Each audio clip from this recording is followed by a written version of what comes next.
Hey, welcome back to Let's Play Armored Core. This is Xenaveritus, and with me today are... Maxwell Adams. And...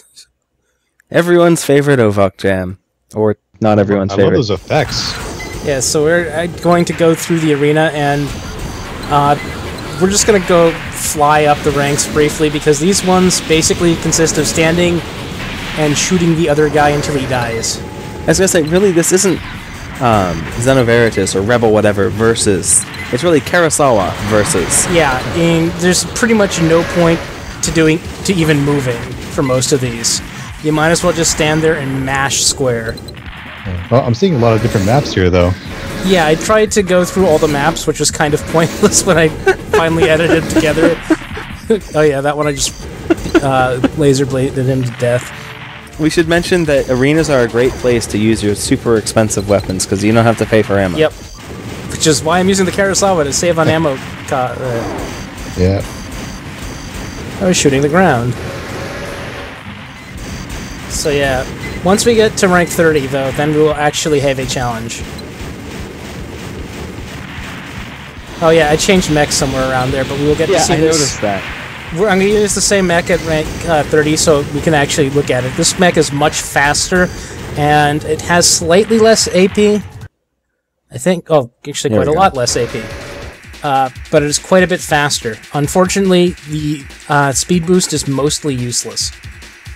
So this is the last time I will be using it, but on the lower ranked arena fights, it doesn't really matter because you're just shooting directly at them. Are you overweight? And we can listen to this guy cheat like mad.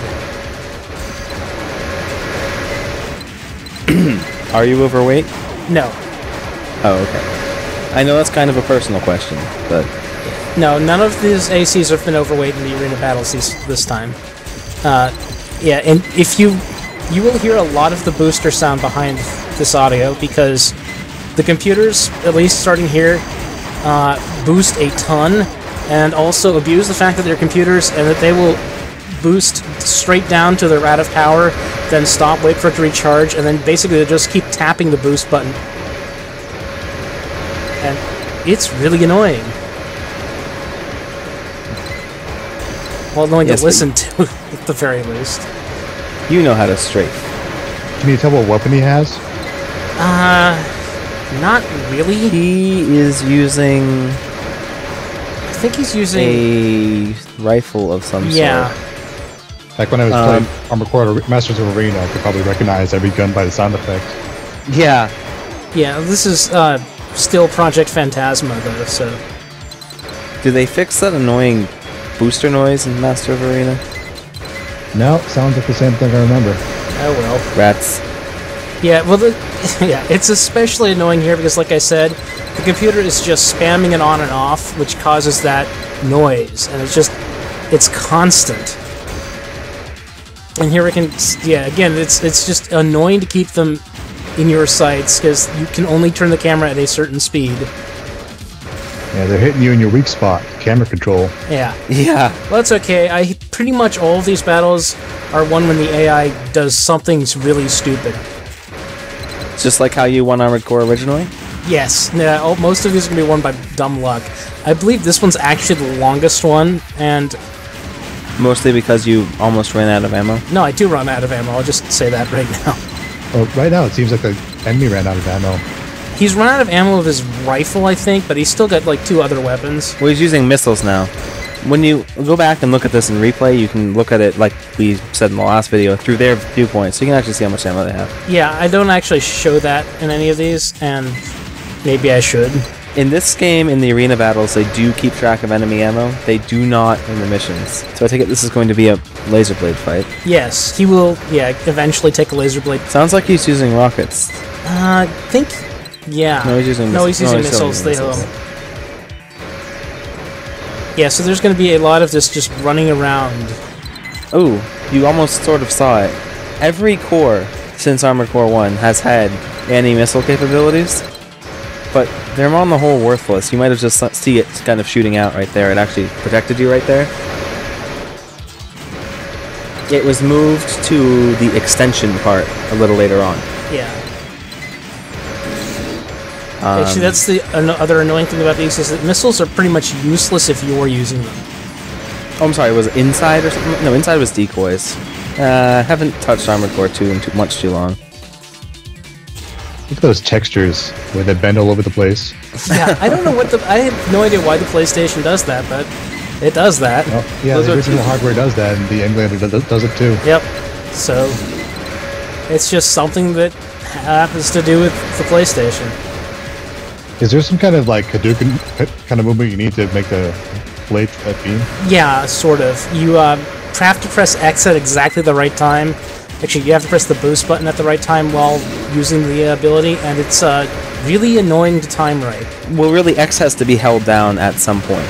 You can hold down X pretty much once you start pressing circle. Once you press circle. I'm pretty sure you can't, but you don't want to anyway because you'll make you'll jump if you do that. But and the jumping can be very annoying because you can't really maneuver while jumping because jumping is not boosting. See. I was saying, in case you were wondering why he was skipping the rest of the fights. Yeah, most of them were, well, no, most of them were a bit shorter than this, but they weren't as interesting. And that is the Moonlight Crescent. Yes, he takes the Moonlight Crescent to the face, and that gets him. Yeah, that did over 2,000 damage in one hit. This one is nowhere near. Actually, I think we're like mostly done with the. They were almost to the halfway point, so that one was by far the longest. This guy is just really annoying. I would swear there is no way to dodge. He's using anti-aircraft fire. I swear. I don't know what he's using a machine gun. Do you know what it actually is called? No. Well, you can't. You can only see the weapon types when you look at the replays. You can't actually see what the weapon is. So with all those bullets, it might be one of the machine gun arm types you can get. I think it is a machine gun arm. Yeah. No, I think you're right. Yeah. And then he has a bunch of shoulder weapons. I'm going to note that you had the magazine equipped. Yes, I do. What that does is it gives you 50% extra ammo. We got this a while ago in the arena. I have not been showing the arena awards because for the most part, well, the problem is it only shows you the picture of the part. It doesn't tell you what it is. As I say, we should probably do an armory update, and I've been saying that every update. Eventually, one of us will get around to it. Yeah. Well, the problem is that if I was going to list off all the parts, I'd be listing off part numbers, and that would make no sense. Well, you could just kind of say, like, what the properties of the gun are. Right. You say, this is a missile launcher that shoots 6 missiles at once. Yeah, so the magazine increases all ammo by 50%, as it turns out. That's really generous. Like, I know in AC3 you get, like, 10% or 20% increase. Yeah, no, yeah, the magazine is kind of, yeah, it doesn't, it uses up a back slot, but for the most part, it's worth it. Especially for you Kurosawa junkies. Yes. Well, alright, yeah, we're going to see this later, but the Kurosawa was probably actually a really, really lousy choice to use in Arena. And while it does a lot of damage, it packs no punch because it's an energy weapon. It has absolutely no recoil, right? Yeah. And because of that, the enemies can just keep on firing at you while you're hitting them. And they balance that out a little later, in later games with heat. Energy weapons will create higher heat. Yeah. Well, in later games, you can shoot more than one weapon at the same time. That really changes it up. Oh, okay, yeah, that too. I actually never played past Armored Core 3. So. I still say you have my copy of 4 Answers, so... I don't think I do. I've been playing the crap out of that game lately. I don't know where it is. I'd be playing the crap out of it if I knew where it was. In 4 Answer, you can have machine gun arms, a missile on your shoulder, and more missile weapons on the shoulders. So you're shooting like 5 weapons at the same time. Yeah. I'm pretty sure where I am in 4 Answer, though, I am stuck trying to fight the White Glint. Yeah, that's an annoying one. And it's going poorly, or was going poorly. Like, now, this thing's kind of fast right now, this is kind of frantic, but compared to Armored Core 4, this is kind of slowly paced. Yeah. Also, I think he just ran out of ammo. Yeah, he was using another machine gun arm. Oh yeah, this is another one who glitches. Yeah, if you go, he's just standing still. If you look, and I didn't show the replay, but he's standing still. He has like a laser cannon trained on me, but he's not using it and he's not moving. So it's just like, okay. He'll use it as soon as you get in range. Well, no, the thing is, yeah, I shoot him and then he just wanders off. It's like all of a sudden his AI is like, oh yeah, maybe I should do something. And then it just ends with him just kind of sticking around, and he takes another bunch of shots to the face. So basically, you're saying that you got wicked lucky. Well, yeah, I'm saying that the AI glitched out, and it's gonna happen again. It's the best way to win. Glitching the AI. Why not? But I don't think I ever managed to wind up in red AP, so I get damn close. Well, good for you. I was noticing that on your lightweight mech, you were using the on your lightweight AC, you were using the lightweight arms, the crazy funky ones. Yeah, these ones. Those ones are they're pretty decent arms. I believe they're balanced AP and weight load. That's what they're called. Yeah. I think they were too heavy though, so I had to take them off. Oh, that's classic. Challenge a flying guy to the cavern with the 20-foot ceiling. Yeah. Well, he's actually a tank mech, so he should not be that good at flying, but... He's also not that good at moving. Yeah. And therefore you win. Yeah, in this case I out-cornered him. And I believe this is another really quick, really simple battle. So it's after having 2 really long fights, we get 2 really easy guys. What's even better than that is finding a guy who relies on vertical fire missiles and taking him to the cave. Oh, yeah. Yeah, I was looking through the Master of Arena hints things, and one of them suggested going to the parking garage map, which I guess does not exist in this one.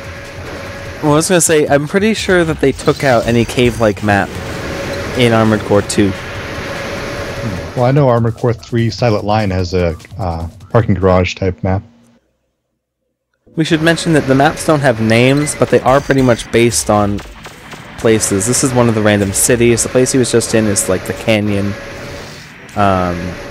The forest map, which was a versus map from the original map, is one of the maps you can use here. This map was also in the original as a versus map.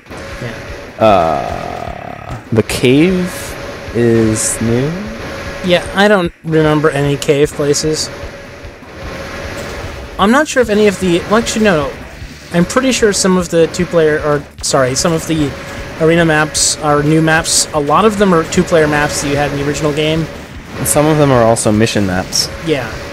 You were in... One of the snow-capped ones was indeed the guard air factory entrance and or destroy factory entrance. Okay.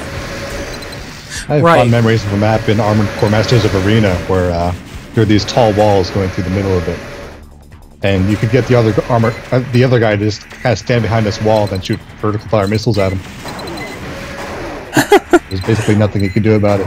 I remember the map that I finally beat Hustler 1 on. I think it was the Floating Islands map, where you haven't been yet. And I'm thinking I might be thinking of Armored Core 2. But you have to, because I don't think we ever played Masters of Arena. And there is no Floating Islands? Hustler 1 is not in this one, so... Not Hustler 1. The top guy. I don't remember what he's called. Nineball? Nineball. Nineball is Hustler 1. Is Hustler 1. I'm pretty sure that's the top guy. No, it's not. I can't pull up the guys this time, but it's like... Oh, it's one of the guys who's named after dragons. Oh, okay. Raker or something?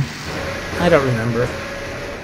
I see you're using a slug gun here. Yeah, the slug gun, as I was mentioning earlier, the Carousel is a horrible choice. The slug gun turns out to be an excellent choice, because as you can see right here, I stun lock him. Has a ton of recoil. I mean, he can't do anything. I think he thought he could shoot you from there, but he actually couldn't. Well, I'm pretty sure that the building cut into his line of fire, so he couldn't shoot at me. Yes, we're also at the end. Oh, hey. That was rank 25, so now we're done with this little update. I was going to say, I think from here on out we should have a moratorium on you ever using the Kurosawa again. Show us some other weapons. We probably are going to... Because like I said, the Kurosawa turns out to be horrible in Arena once you get to the point where the enemies don't just stand still. So we're probably not going to be using the Kurosawa much for the rest of the Arena. It's still probably the best mission weapon, especially with the magazine, because it packs a huge punch and it takes no ammo. Well, it doesn't cost anything. And most little guys will die from one hit.